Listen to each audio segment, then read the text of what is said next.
बहुत प्रकार फ्लेवर भरपूर हेल्दी टेस्टी हेवी रेसिपी होची दाल बाटी चूरमा। यह होची राजस्थान ट्रेडिशनल रेसिपी। यह को आपण माने ब्रेकफास्ट लंच डिनर सब टाइम रे खाई परिबे। तो चलंतु सांग माने एबे हमें रेसिपीटा स्टार्ट करबा।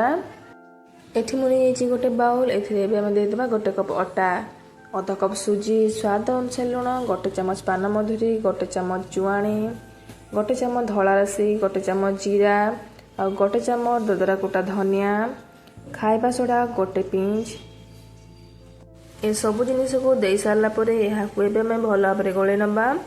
बाटी की एक्चुअली खदड़िया आटा बनाते किंतु खदड़िया आटा ना जेहेतु आम पाखे सुजी को दे आम सेम रिजल्ट आने। एबे आम ए अल्प अल्प कर पानी को दे गोटे सफ्ट डो बनैबा।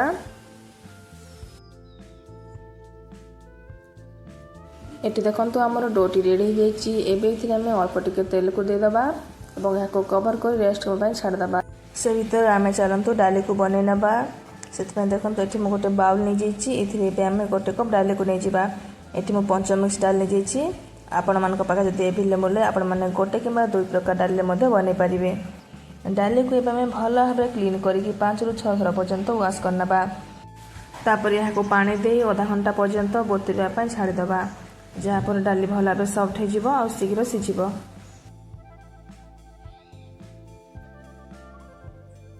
आधा घंटा पर्यंत बतुरिया पर डाली देखो ये भल भाव बतुरी जाइए। चलते यहाँ को सीटी करना। से देखो गैस ऑन कर ये गोटे प्रेसर कुकर बसई नहीं। आम डाली को देदेबा।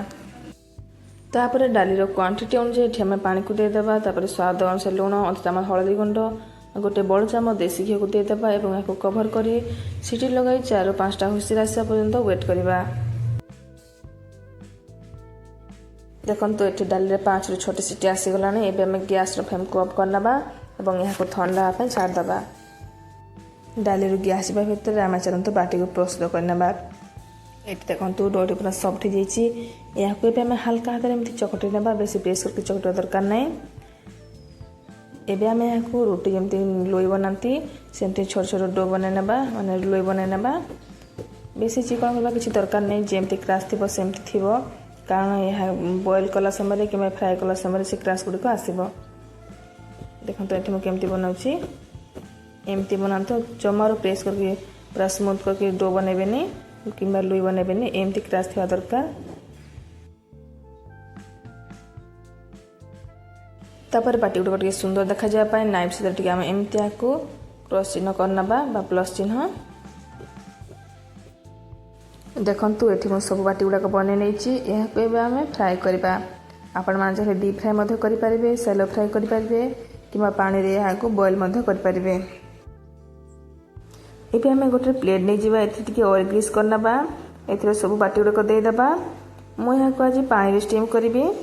आपण माखा जब स्टीमर अच्छी ताले बहुत बढ़िया हम। जदि स्टीमर नहीं आपण मैंने एमती प्लेट करें।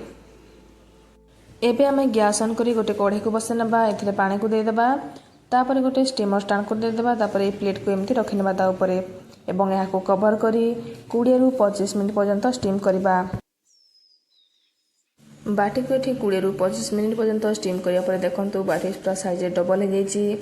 क्रास बढ़िया भाव आसी जाइए। यहाँ को आम अन्य पट को एमती उल्टे नवा। यहाँ को जेहेतु आम पानी स्टीम करते से कलर भल भाव आसनी, हल्का कलर आसी। तो ये आम यहाँ को ऑयल फ्राए करवा। से गैस ऑन कर गोटे कड़े बसई ना और ये 2 ରୁ 3 ଚାମଚ तेल को देदेबा।